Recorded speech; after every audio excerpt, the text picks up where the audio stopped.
Welcome to the Tech Savvy Professor podcast, which features two faculty members who love tech and love making it part of their work. I'm Marty from Kent State University. And I'm Eric Perry from Kaiser University. So today I stumbled upon an idea for our show, and I know you have much more experience with this, and you pay much more attention to rules than I do. So I want to preface this show that says I'm not a lawyer. I generally kind of do things until somebody tells me I can't do that for some reason. So my advice might not be great advice to listen to today, but we're going to talk about intellectual digital property, or digital intellectual property. So we're going to talk about the experiences of putting courses together, who owns them, how is that determined, how might that be different from state institutions to private institutions, and we'll give a shot at it. And my caveat is check your own institution's rules about this. If they're not readily available, ask about them. Unfortunately, if you ask, you might find out answers that you don't like. But you need to know the answers so they don't get you in a gotcha at some point. So, Eric, why don't you start by talking about how you've seen digital intellectual property handled at institutions you've been at? Yeah, so just to give a little context, I love the disclaimer, first of all. Not legal advice. Seek it out if you feel like you need it. But I've been an instructional designer and curriculum developer since I started my master's in counseling. So it's something I've done for private businesses, corporations, educational entities, mental health providers, developing training and learning experiences as well as courses in higher ed. In higher education, I think it's pretty interesting because, I've done this for brick and mortar programs and online institutions and those who've had even hybrid courses. So it really depends on what your role is. I think as a faculty member, you run into instances all the time where you're preparing for or updating your courses to meet standards, you're adding curriculum, you're changing assignments, those types of things. And the question comes into play, how much until, are you then designing a course? Who owns what? I think I've had different experiences. So at one large online institution, the process was very separate. So the courses were, kind of cookie cutter. You were given the course, you weren't allowed to make any changes.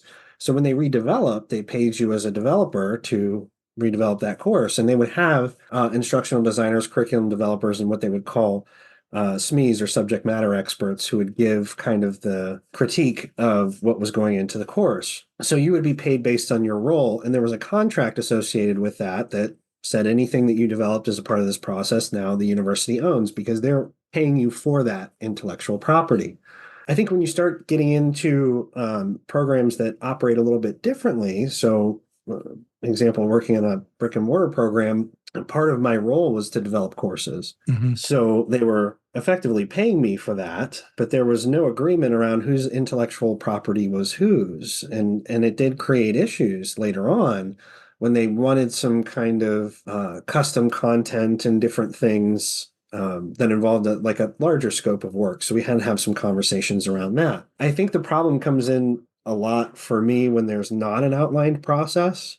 There's not an outlined agreement about how this works and looks, so that you don't have any idea where your stuff lives and whether or not it's yours or theirs. So the experience really has varied, and I don't care to go in and update an assignment or something like that. But I think when you go in and you start creating and developing content, things like lectures that include your expertise, your face even, who owns what becomes really important, and where you can take that content afterwards, needs to be spelled out really clearly. Yeah, and if you're not paying attention, the university will create systems behind you. And then suddenly you wake up one day and you realize, oh, you should be part of this system. I have dealt with it at a couple of institutions. One institution where I first started, this was from 97 to 2000, was Columbus State University in Columbus, Georgia. And at that time, they really didn't, at least to my knowledge, didn't have any digital intellectual property rights. We weren't doing things that were kind of streamed course management online, or at least that institution wasn't back in 97. The materials that I created were all created on CD-ROM. They all had they were lectures with embedded audio, and they ran self-sufficiently on a disk. So I would distribute those disks to the 20 kids in my class, and that would be part of their content lecture. So I didn't give that lecture in class anymore. But it didn't seem that there was much interest or much concern that this was going to be a widely used method of distribution, or they weren't paying enough attention at the time for them to realize this is how I'm distributing my digital information. And I'd collect them at the end of the semester and get the CD-ROMs back to use for another semester. I came to Kent State in 2000, and we were a union shop. So we had union contracts with as faculty here. And that adds a different flavor on it, because now the collective bargaining agreement comes into play in terms of what is intellectual property. I think when I came here in 2000 and started doing some of this stuff and doing online courses in 2006, the university didn't know how to, one, address them in tenure and promotion, because that's it's a different lift to create an online course than it is to create a live face-to-face course. And so they didn't even know how to consider what that meant in terms of someone's advancement. And they swore they would tackle that every year that I was on the college advisory committee. We're going to get that straight. We're going to figure that out. They had no way of conceptualizing it, what was the digital product that you created, and was it scholarship, and what kind of scholarship was it? So was it application? Was it create discovery? And there were people in the arts that were arguing that if you create something, it's discovery scholarship, just as if you did a massive scientific study and you discovered something from it. So those arguments were going on and never got tied down in terms of what the property really was. There were some initial attempts, and I've gone to Kent State's page since then, and folks can search for it. Distance distributed learning at Kent State, they have a page that talks about the steps you have to take. And they have a learning agreement that has different levels of your engagement. And included in there, are you type 1? Are you type 2? Is it an independent faculty effort? Is it a joint effort with the university? And what percentage is it? Or is it a university sponsored, where basically they're paying you money to do your thing, and they explain what they think are the intellectual property rights for each one of those, and what the compensation is that you're going to receive for it. And again, if there's significant change in it, whether you renegotiate more compensation for the course. They started doing this with some of the core courses, and they started making summer offerings for faculty who want to take a freshman course and create it and put it completely online. And I believe at the time, this was many years ago, this is probably at least 15 years ago, they were offering these packages for faculty during the summer to create a course online for, I think, $5,000. And, so they saw it as a good way of compensation, but I'm kind of a tinfoil hat guy. And my paranoia around it was, this is a way that every course you create, you put 10 instructors out of business. That this course could be launched and run by, 10 sections could be run by one person, and then those 10 instructors become null and void. So I saw it. I'm very protective, I think, of faculty rights and faculty contributions. At least I believe I am. And I started referring to those folks as scabs, that they were kind of breaking the work line to come in and do the work and take the job away from other people. I don't see that offer come up much anymore. Occasionally it does come up as a point of interest, but I don't see it come up a lot. Recently, I have had a couple of courses, and this might get me in trouble. So if anybody's listening from Kent State, cover your ears. they now have a process that any course that you want to put online, you have to go through this long step approval process and justification. And some of this is the post COVID pushback because everybody got used to teaching online. And what they did was decide, well, now people want to, all they want to do is teach online. And we can't have that if we're a brick and mortar and we want students to be on campus and we want those lunch contracts to come through. We got to have butts in seats physically on campus to do that. So they kind of put these obstacles into creating online courses and levels of justification. Whereas 5, 6 years ago, it was considered innovation. Now it's considered an obstacle. So I have a couple of doctoral courses I teach during the summer. And because we have international doctoral students, we've moved them online because the university doesn't compensate doctoral students during the summer. Many of them don't have jobs or can't have jobs because of their visa status. So they go home, but they're required to take a course as part of their curriculum. And the course is only offered in the summers. So we did that. Not sure we got permission to do it. The school chair said, do it, but don't tell anybody about it. And then the associate dean said, okay, you can do it, but really don't tell anybody about it. So now I'm talking about it on this podcast. Whoops. I don't know if you have any thoughts about that in terms of these kinds of systems that are set up. Yeah, I mean, I think so. An online course can run the gambit, right?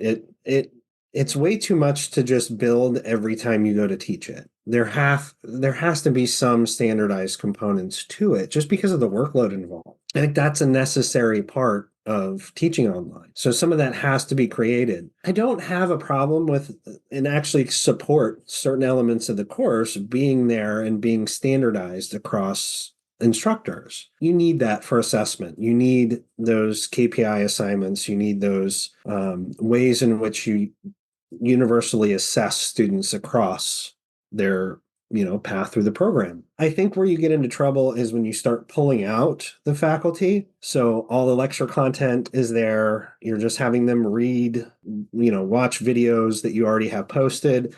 There's no actual instruction happening. And when that happens, then you're just a grader. You're no longer teaching. So I think there has to be some balance to that. So, I really liked the model at my previous institution in that you were given the ability to and required to teach as a part of that. And I think that the fully asynchronous courses that kind of run on their own, you start to run into issues there, I think, with turning them into these almost correspondence courses that turn faculty into graders. Yeah, and I have an asynchronous course I'm running this summer that I've run, and I'm setting up weekly chat rooms for us to meet just so students can have some interaction if they want it.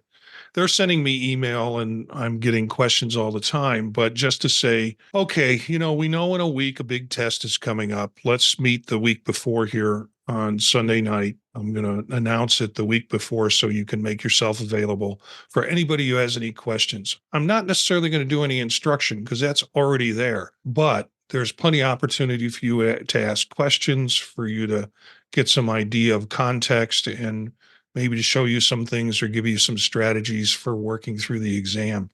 So I'm trying to meet some of that in the middle with it. The other courses that are online, although, there are summer courses for the doctoral students, we do meet synchronously. It's just that we meet through Zoom and do the coursework through Zoom. We have guest speakers come in, but all of that process of moving it from we're going to be in a classroom in the summer all together in the same place in the same time zone.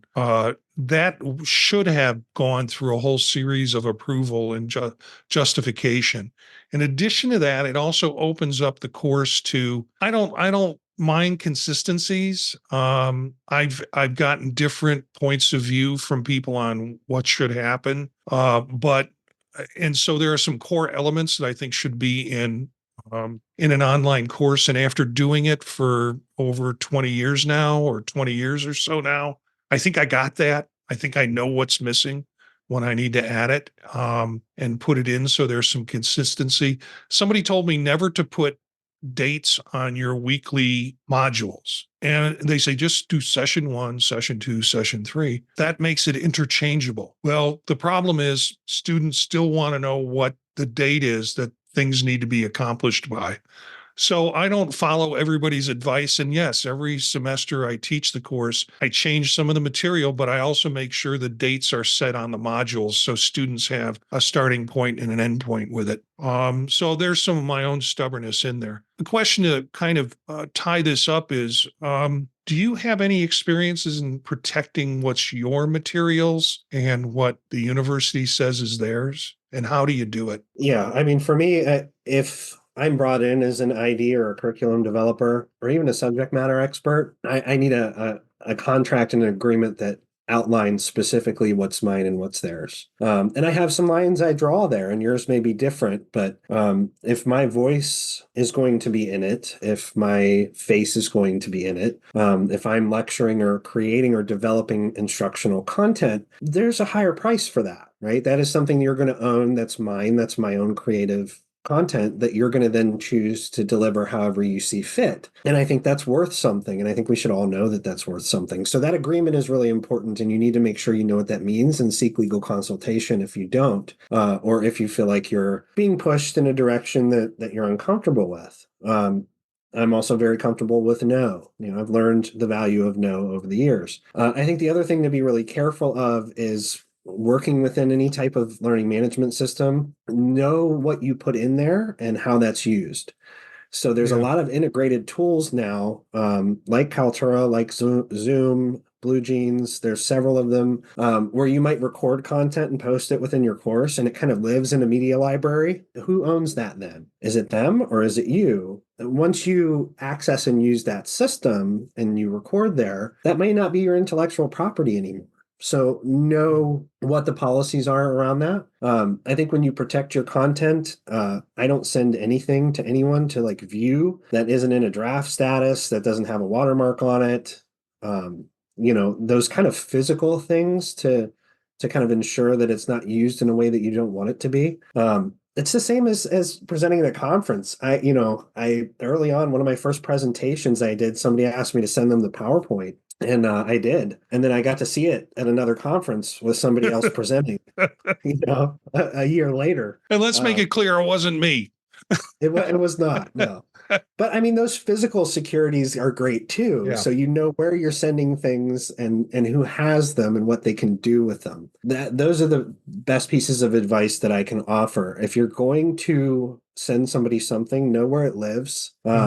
Who can have access to it and how they can share it. Yeah, the core piece of that I do a lot of hybrid courses with. So a lot of my lectures are online and they're short. They're 10 to 15, 20 minutes. I think my longest one is on that I've done is on psychopharmacology, and that's maybe 40 minutes. And that's pushing it in terms of length. But they're generally PowerPoints that have been converted to video with audio lecture embedded into it. And one of the protections that I have is when I create the course in Canvas or whatever, the material is not stored there. I have the material stored on website server. I have my own server I can put it on, but I trust a paid service that I'm paying for to house that material. And it's housed in folders with subfolders that have the different topics in it. And all of the links are set up within the learning management system to point to those folders. The course is there. It's just that the pointers go to my server to get the material. And if we part ways, I can simply take that folder and move it to another location on the server, and all of those links become dead. Now, you talk about, do they own it? Did I use their materials to do it with? The kind of materials that I use, I work at home. I work on my own system. I purchase my own software to do it. There's plenty of other hours I kick in at work to compensate for the stuff that I'm doing to create digital material. So, some of the arguments that universities have is, well, you're using our resources. No, I'm using my resources. And yes, it's on my server. It's not on your server. with a passion, try to avoid putting anything on university servers for that reason and for the idea, the potential loss of ownership. Now, again, I'm going a little tinfoil on it, tinfoil hat on it, but that's the system I've set up that seems to work with me. So other parts of the materials that are on and other external links to other sites, I don't have a problem with, but with the content that I've created and continue to create as part of improving a course or getting it up to date, I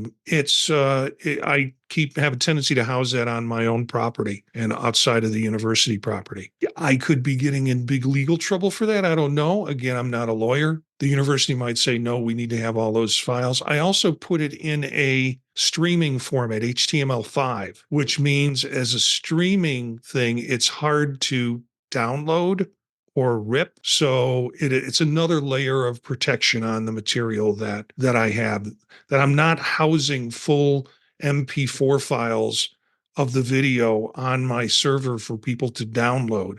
It's set up in a streaming format, which it gives another level of protection. Those are the little gimmicks that I use in terms of it. Do you have any other ideas or reaction to that? Am I in trouble? I don't think so. I love the idea. I think it's makes a lot of sense. And like I said, know where things live. So if you're going to send or post something like an MP4, you're going to post within a tool that's embedded in your LMS, your learning management system like Blackboard or D2L. They own it, right? It's really likely that once it exists there in physical form, it's part of the course and they can use it as they see fit. If it's just a link you post there, then that's the content they have. And once that no longer works anymore, then they don't have the content. I think it makes a lot of sense. I think if your role is to develop, and you are signing off on providing that content as a part of your role, that may be a little bit different. This is why I say pay really close attention to what your agreements and your contracts look like. Yeah, my work is not done with any developers or any university faculty or university staff in assistance or in collaboration. It's all done independently, which sometimes drive people nuts, but it can be done. I'm happy to teach people how to do that because I really strongly believe that we need to. The one thing that we've got as faculty is our ability to create and use the materials that we do to teach. Everything else we do is pretty much can be replicated in other ways. I'm real protective of that. I try to be protective of my syllabi in the sense that it's not there for everybody to use, nor do I think they can effectively use it anyways. And if somebody wants to use my material, and this summer I've got two other people who are teaching other sections of the course that I have online, they've got the links. They don't have the material, but they have the links. And I'm doing that out of kindness that they're not going to be able to get the source material any other way. And to the extent that they're using it, I think one person's using it a lot, and that's okay. And I'm not sure about what the other person's doing in terms of the material, but it's all available and active for them to use if they want to use it. And it adds some consistency from sections to sections. Well, that's all I've got on intellectual property. And again, look at your university system to see if there is material on distance distributed learning and agreements that are there. You can always look for that on Kent State's website and see what they've put together. It's under Faculty Affairs, Distance Distributed Learning Agreement, all dashed between that. But you can search and find it. And then they have a link to the actual agreement where you'll see the different types of things. My guess is your university has the same thing. You just need to find it, or you need to be made aware of where it's at. And it covers some of the things that Eric, was speaking about. To what degree are other people involved in the development of your digital materials that you're going to use for teaching? Is that it for you? That's it for me. I think we covered it well. I'm surprised when I get into this. It's and especially when I'm talking to you about a topic, we just kind of throw the topic out, and then between the two of us, there's a wealth of ideas that come out. Maybe not the right answers, maybe not all the answers, but a wealth of ideas for our listeners to appreciate. You want to know more about our podcast or get involved, you can email us at the podtalknetwork@gmail.com or call and leave a message at 330-333-1240. And we'll play your question in the podcast and try and get an answer for you. Our bumper music is from Philip Gross, Rast, from the Free Music Archive. Everything you need to know is at Tech Savvy Professor. Look for our podcast on Spotify, Google Play Music, and any of the podcast servers that you might use.